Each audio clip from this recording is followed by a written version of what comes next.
Bonjour à tous, Privyet Druzia, bienvenue sur ma chaîne YouTube Charles en Russie. Aujourd'hui, dans cette nouvelle vidéo, on va aborder le thème des hommes russes qui nous différencient avec les hommes français. Ça m'a beaucoup été demandé dans les commentaires suite à la vidéo que j'ai faite donc sur les femmes russes.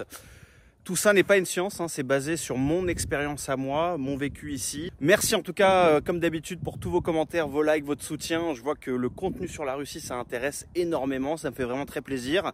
Spasiba большое.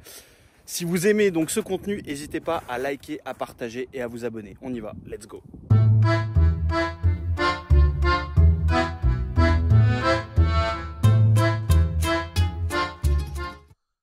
Donc ma première rencontre avec un homme russe, moi ça a été mon beau-père il y a 5 ans. Donc je suis parti, on habitait à Bordeaux avec mon épouse et on est parti en vacances en Russie pour 15 jours. C'était la première fois. Et j'ai été invité à déjeuner chez ma belle famille. J'avais un peu la boule au ventre parce qu'en France, comme partout, hein, on a des préjugés en fonction des autres pays. Et pour moi, l'homme russe, c'était quelqu'un dangereux, qui fait peur, qui est un peu mafieux, etc. Le type des années 90. Donc je pars à ce déjeuner un peu la boule au ventre. J'arrive chez mes beaux-parents, je suis invité pour manger une soupe esturgeon. Donc l'esturgeon, c'est le poisson qui fait le caviar noir. C'est absolument divin.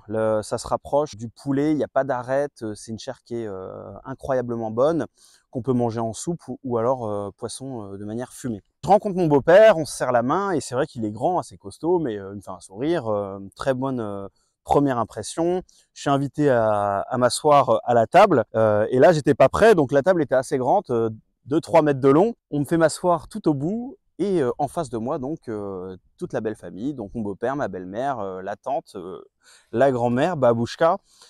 Et je suis pas très rassuré. Et puis on commence donc la tradition russe, on sert des shooters et puis on se lève pour faire un petit speech. Donc moi, c'est la première fois, on n'a pas l'habitude de faire ça en France.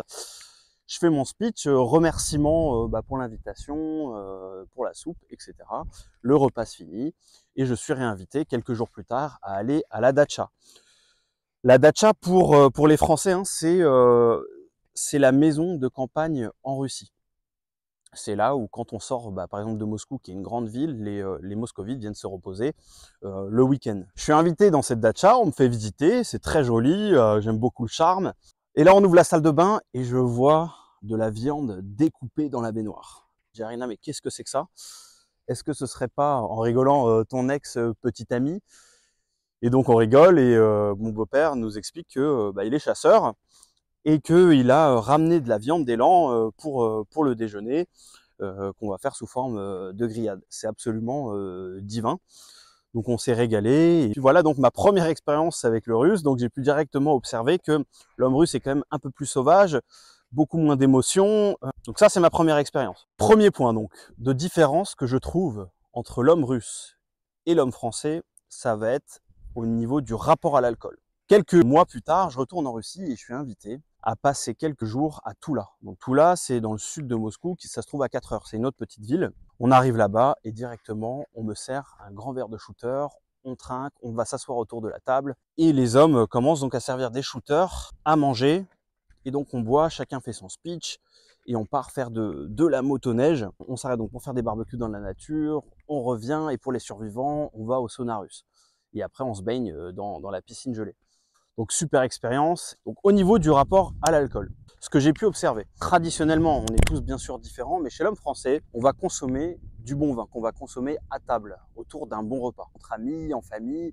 C'est comme ça qu'on va souvent consommer l'alcool avec un apéritif au début. L'homme russe, il consomme exclusivement, de manière générale, de la vodka. Et de manière assez précise, comme je vous l'ai dit, on se retrouve autour d'une table, on va partager un certain moment, et donc chaque homme, donc on sert le verre de shooter, et avant de boire, on ne boit pas tout seul, on se lève et on trinque. Et un homme prend la parole, et il va dire par exemple merci pour se retrouver ce week-end, merci les amis, et donc ça va fédérer le groupe, et fédérer et tisser des liens d'amitié qui sont assez puissants. On ne devient pas vite bourré, parce que, et ça je l'ai appris après, hein, ça a mis du temps parce que moi j'étais vite KO dès les premiers shooters, mais les Russes ils tiennent très longtemps la vodka parce que entre chaque shooter et directement après avoir bu, on mange quelque chose, ce qui fait que ça absorbe. Il faut vraiment du temps avant d'être vraiment alcoolisé. Je suis rejoint par un chien husky sibérien. Au niveau physique, l'homme russe est un peu plus grand que nous d'une manière générale et un peu plus costaud, je trouve. Au niveau des émotions, il est complètement différent du français. Donc la France, on ne se rend pas compte, mais on est quand même un pays plutôt du sud. Et donc on a quand même des expressions et des émotions qui sont assez puissantes, moins que les Italiens et que les Espagnols. Mais du moins, quand on a de la colère, on la montre. Quand on a de la joie, l'homme la montre aussi, de la tristesse. Et l'homme russe, ça va être beaucoup plus difficile de comprendre ce qu'il a dans la tête, puisqu'il montre très peu ses émotions et encore moins au début dans les relations. Un autre point où je trouve que c'est quand même différent, c'est la notion de l'amitié. En France, je trouve que bon, on va vite être ami avec quelqu'un, passer une certaine période de notre vie, et au final, ça va se renouveler, alors que le russe, c'est un peu plus difficile de rentrer dans le cercle de l'amitié. Mais une fois qu'on a accepté et qu'on entend le mot brat, si vous voulez, le russe vous considère comme un ami pour la vie. Donc les liens entre hommes, amitié, ils sont plus durs à créer, mais ils sont beaucoup plus durables dans le temps. Un autre point qui nous différencie, ça va être le rapport aux activités. Le français aime bien aller au bar, retrouver ses amis, pourquoi pas, moi qui suis de Bordeaux, on va sur le bassin, se manger des huîtres, passer du temps à la plage. Le russe, lui, son activité préférée entre hommes, c'est d'aller au banya. Donc c'est le sauna russe. On va passer une après-midi, une soirée. Donc entre chaque session, souvent il y a un restaurant qui fait partie du concept où on va pouvoir manger, picoler un peu, retourner au sauna. Et ça, c'est vraiment la tradition russe, c'est d'aller au banya. Et il y a des banyas qui sont exceptionnels d'ailleurs dans Moscou. Je trouve aussi qu'au niveau des activités, les Russes sont beaucoup plus extrêmes que nous. Je pense que c'est lié aussi à la taille du pays, à comment est fait le pays, au climat. Mais les Russes, leur activité l'hiver, c'est de faire de la motoneige, de la pêche sur des lacs, de se baigner dans des rivières. L'été, c'est d'aller faire du quad, du buggy dans les forêts. Et on y va entre amis, donc ça, voilà, on part en équipe, faire des activités qui sont vraiment très cool, des barbecues dans la nature. Et ce qui fait aussi que l'homme russe, justement, est un peu plus solide, puisque il est habitué à des activités qui sont assez extrêmes. Donc passer de 100 degrés au banya et de partir dans des rivières gelées, que nous en France, pays où il fait quand même plutôt bon, climat plutôt tempéré, on ne connaît pas. Dans les points communs, ça va peut-être vous étonner les Français, mais ça va être la gastronomie. Qu'on soit français ou qu'on soit russe, on aime la bonne bouffe. De manière différente, puisqu'on a des cultures différentes, on consomme des aliments qui sont différents, cuisinés de manière différente.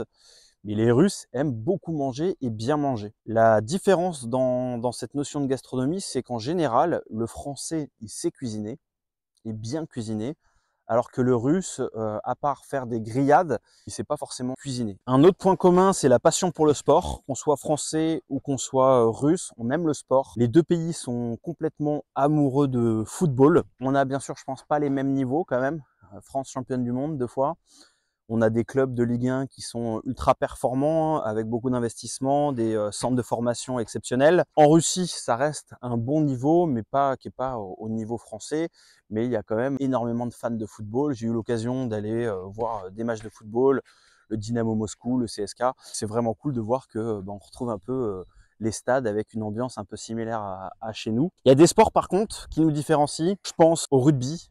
Nous les Français, on est une terre de rugby, énormément de Français supportent le rugby, on a ça dans le sang. Le Russe ne comprend pas le rugby et il apprécie même pas forcément de le regarder, c'est vraiment pas du tout dans sa culture et aucun intérêt pour ça. Par contre, le Russe aime vraiment le hockey. Et donc le week-end, on va avoir des matchs de hockey dans des stades, etc. Il y a des grands clubs.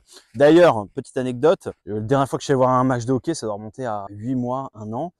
Et à ce moment-là, le meilleur joueur, j'ai pas le nom, mais le meilleur joueur de hockey de toute la ligue, c'était un Français. Donc dans les commentaires, si les Russes ou les Français, vous connaissez ce joueur, n'hésitez pas à le noter, mais c'est le meilleur joueur de hockey. J'étais vraiment très surpris. Et donc les Russes aiment beaucoup le hockey, alors que les Français, on n'est pas une terre de glace, on a quand même pas énormément d'intérêt pour le hockey sur glace. Mais en tout cas, voilà, deux pays qui aiment le sport, et on le voit aux Jeux Olympiques, il va être représenté. Les Russes sont très bons, les Français sont très bons.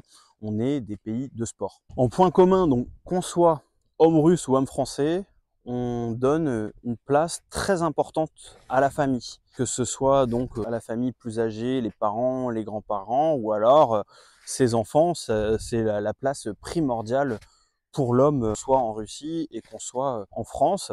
Et après, bien sûr, il y a des notions qui sont différentes à travers chaque famille, des traditions différentes, des cultures différentes, mais on donne tout autant d'importance. Et qu'on soit un homme français ou un homme russe, hein, on aime les rassemblements sociaux, que ce soit dans des concerts, les rassemblements famille, les rassemblements entre amis, et c'est vrai qu'on aime les liens sociaux. Donc voilà les points un peu différents et les points un peu similaires entre les Français et les Russes. Si vous voyez des points qui soient différents ou qui soient communs, parce que je pense que bien sûr je n'ai pas tout dit dans cette courte vidéo, on est vraiment des cultures complètement diamétralement opposées, mais il y a voilà quelques points qui nous lient et quelques points assez forts qui nous différencient. Si vous aimez le contenu sur la Russie, n'hésitez pas à liker, à partager, à vous abonner.